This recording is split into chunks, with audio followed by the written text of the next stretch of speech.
कई कई लोगों को यहाँ दिक्कत आती है। सूत्र याद रहे बोल अब तो कहाँ घर के में जक्की चीज आमण काम में आवे बिंग मत बिंग सूत्र चेप दो। लूण वाले डब्बे मत NaCl, पानी वाली मटके मत लिख दो H2O। मटर आवे बाजार तो पाइसम सेटाइवम आयो है, खेजरी मत मोटी प्लेट लगा दो प्रोसोपिस सिनेरेरिया। जब ये बार बार अपने सामने से गुजरेंगे ना तो अपन को ये पक्का और कंफर्म याद हो जाएंगे।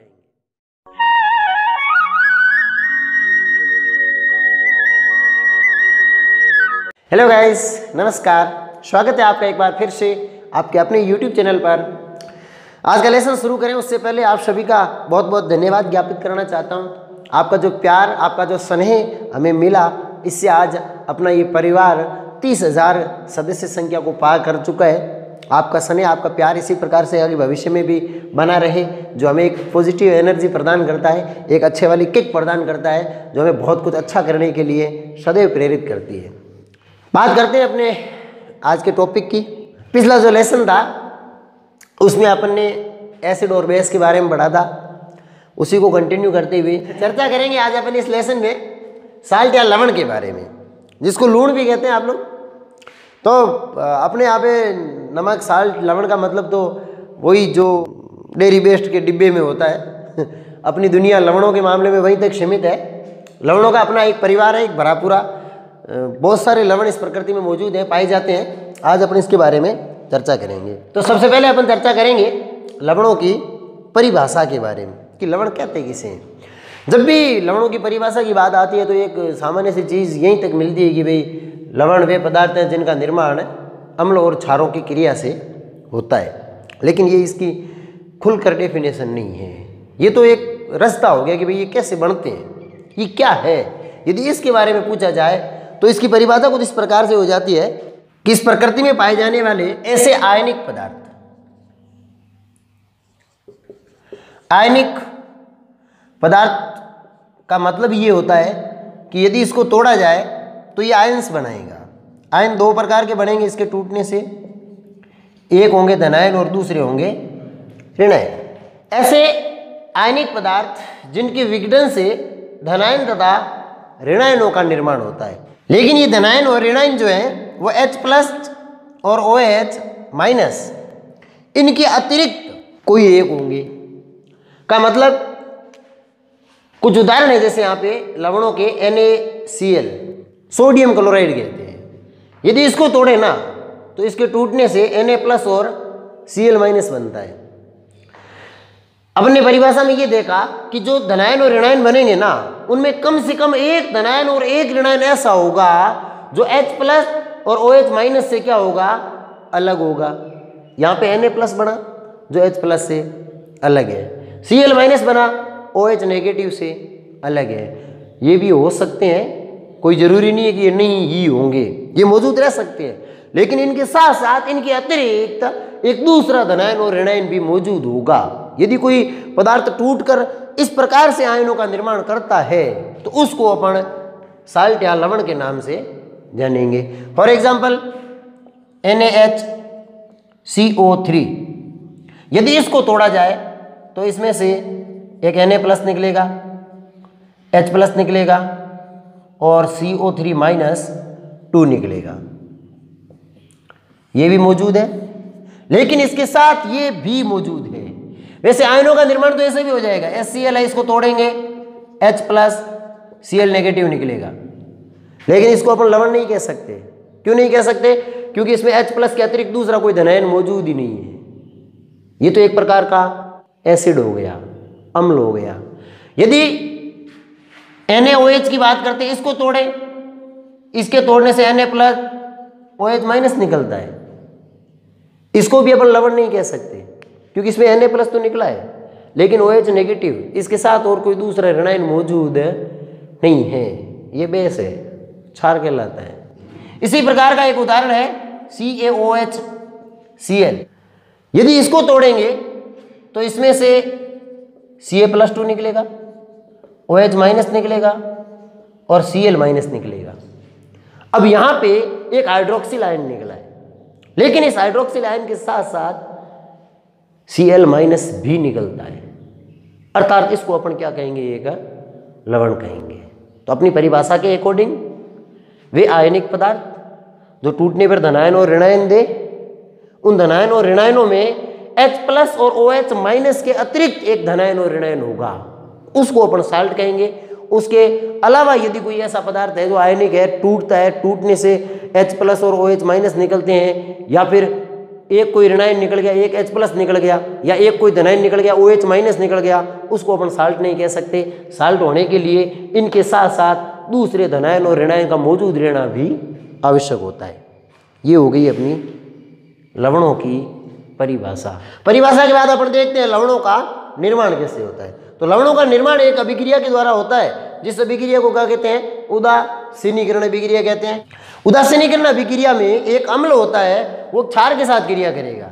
अम्ल और क्षार एक दूसरे को परस्पर निष्क्रिय करते हैं, निष्प्रभावी करते हैं, उदासीन करते हैं। उदासीन करके लवण और जल का निर्माण करते हैं। और इसमें इस अभिक्रिया के साथ में ऊष्मा भी बाहर निकलती है, इसलिए इस अभिक्रिया को ऊष्मा क्षेपी कहते हैं। ऊष्मा का मतलब है ऊर्जा निकलती है, ठीक है। ऊष्मा का मतलब उन्हीं अभिक्रिया कराई हुई परख नली में दोनों भेड़ा मिला झाके बाद निकली भाई अपने यहाँ तो ऊष्मा का मतलब बात हुई है, ठीक है, वो नहीं निकलने वाला है, ऊर्जा बाहर निकलती है। का मतलब ये है कि जिस परख नली में ये अभिक्रिया होगी ना, वो गर्म हो जाएगी, इसके अंदर से ऊर्जा बाहर निकलेगी।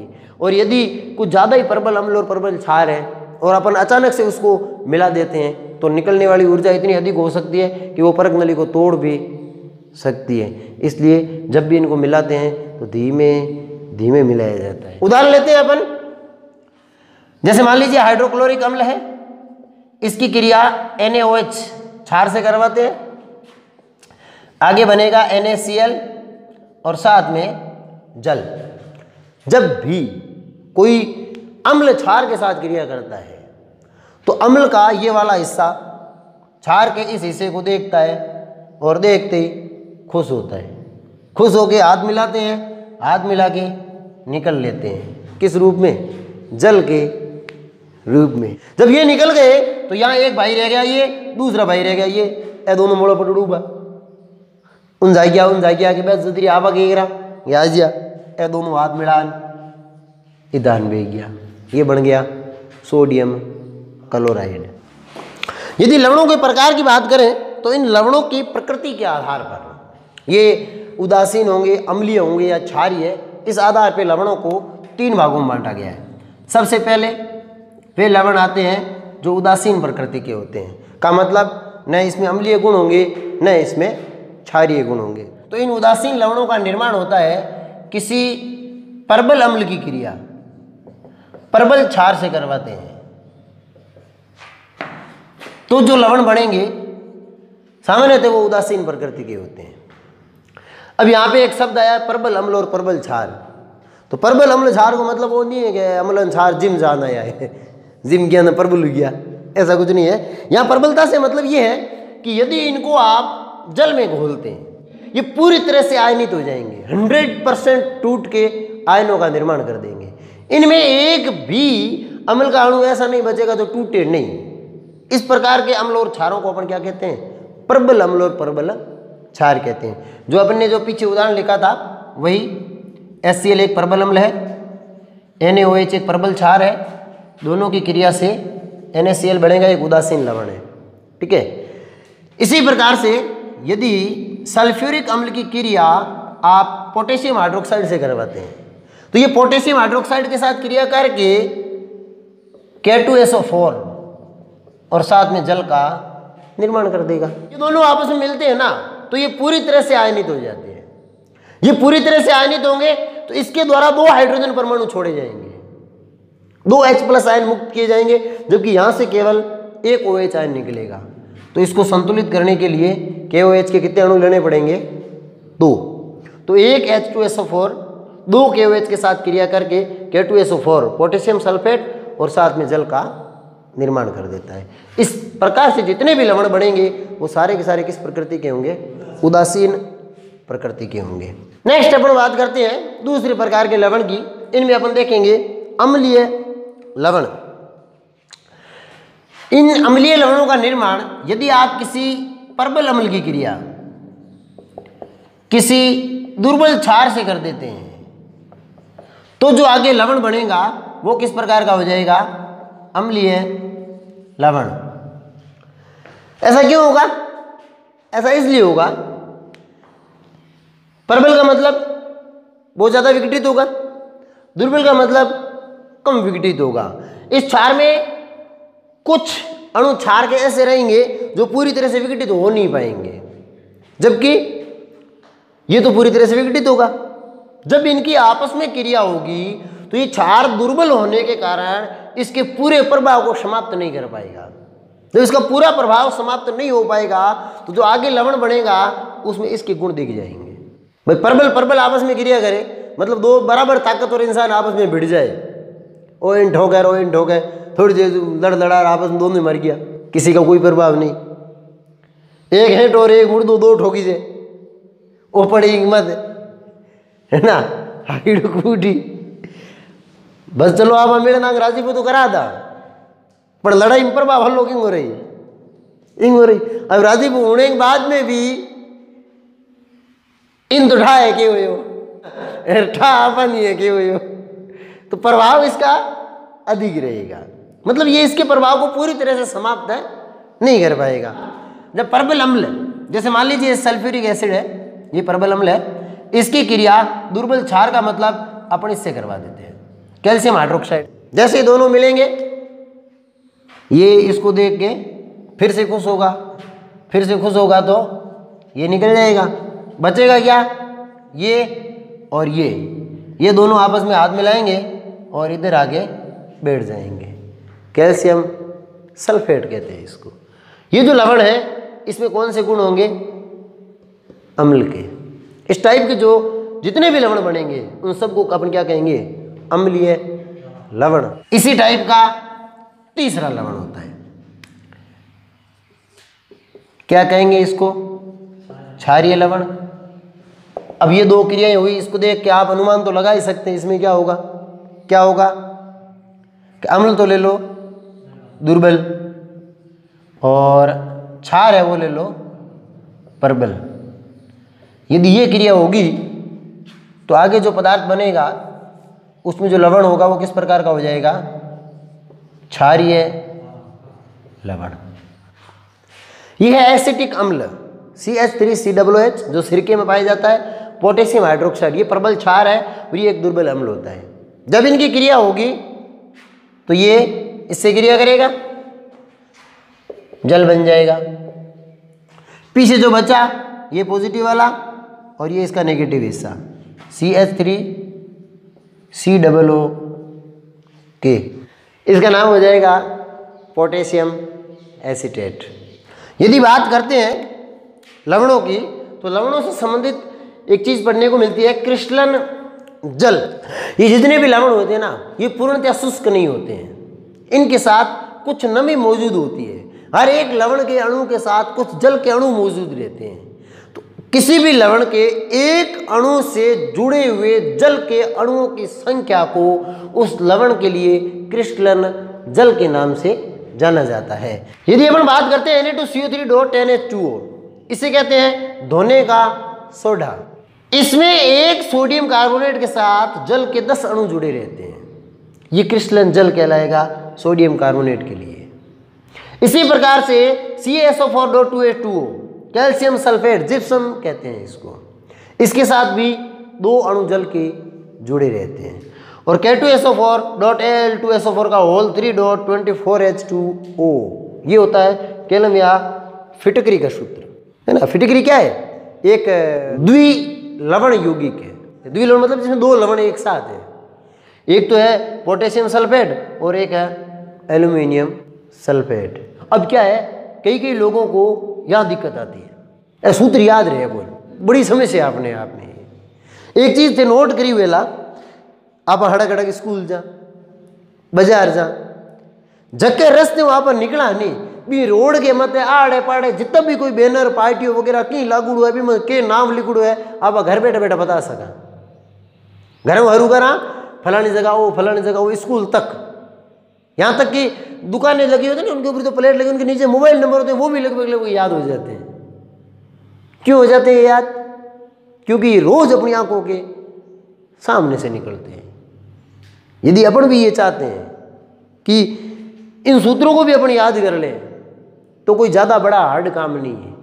अब तो कहाँ घर के में जक्की चीज आम काम में आवे बिंग मत बिंग सूत्र चेप दो लूण वाले डब्बे मत NaCl छोरे हेलो करो तो सर सोडियम क्लोराइड लाई लूण ना ही मत लो पानी वाली मटके मत लिख दो H2O। मटर आवे बाजार तो पाइसम सेटाई में आए हुए है ना, मटर नाम भूल जाओ। खेजड़ी मत मोटी प्लेट लगा दो प्रोसोपिस सिनेरेरिया, कोई देगी नहीं आप खेजड़ी ही नहीं, ये प्रोसोपिस सिनेरेरिया। इनसे क्या आप लोगों को ये चीज़ें याद हो जाएगी।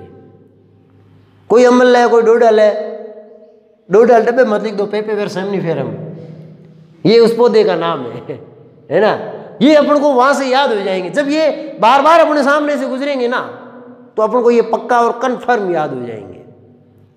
शक्कर वाले डब्बे में शक्कर को फॉर्मूलो, घी वाले डब्बे में घी को फॉर्मूलो, सब चीज़ें यदि अपन लिख देते हैं ना तो अपन को आसानी से वो क्या हो जाएगी, याद हो जाएगी।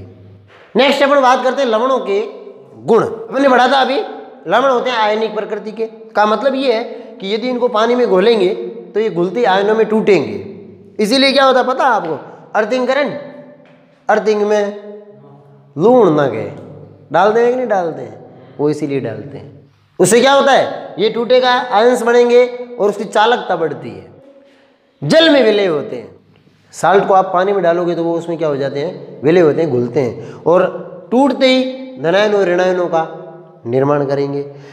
इनके गलनांक और क्वथनांक बहुत उच्च होते हैं, देखा होगा आपने, आप प्रयोग कर सकते हैं घर पे जाके।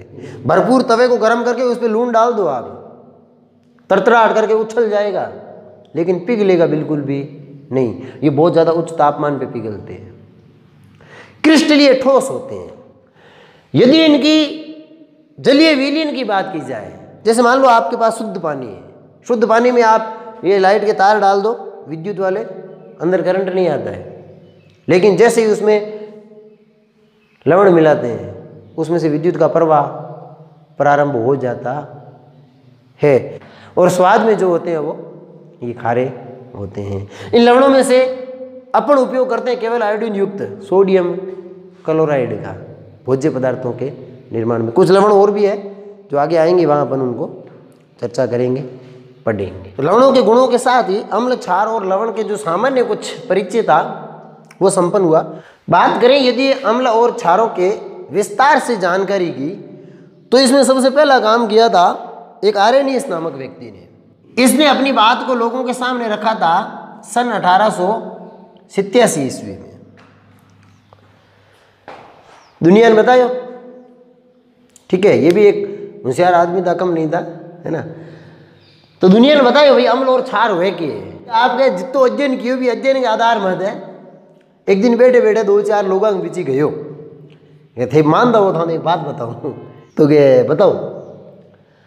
तो इसने बात बताई कि ऐसे पदार्थ जिनको आप पानी में घोलो और वो पानी में घुलते ही H+ आयन मुक्त कर दे, उनको तो अपन कह सकते हैं अम्ल।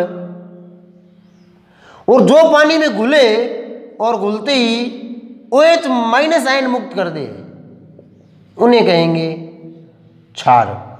ये बात इसने अपने अध्ययनों के आधार पर सबसे पहले कब बताई, 1887 में। अम्ल और क्षारों की एक ऑथेंटिक रूप से समझने का प्रयास सबसे पहले इस आरेनियस ने ही किया था। काफी हद तक इनकी जो संकल्पना थी वो सही भी थी। जैसे इनकी संकल्पना के आधार पर यदि अपन बात करते हैं कुछ उदाहरणों की, ये जो पदार्थ दे रखे हैं हाइड्रोक्लोरिक अम्ल, सल्फ्यूरिक एसिड, नाइट्रिक एसिड और कार्बोनिक एसिड, आरेनियस के अनुसार जब इन सबके अंदर जल मिलाया जाता है तो ये जल में मिलते ही 2 भागों में टूटेगा और टूटने के बाद इसमें से H+ और Cl- आयन निकलेगा। और ये जो H+ आयन है ये निकलते ही एक अत्यंत क्रियाशील होने के कारण वापस जल के अणु के साथ ही क्रिया करता है और इस प्रकार से H3O+ एक कॉम्प्लेक्स का निर्माण कर देता है। इसे हाइड्रोनियम आयन कहते हैं। हाइड्रोनियम आयन का निर्माण कर देता है और साथ में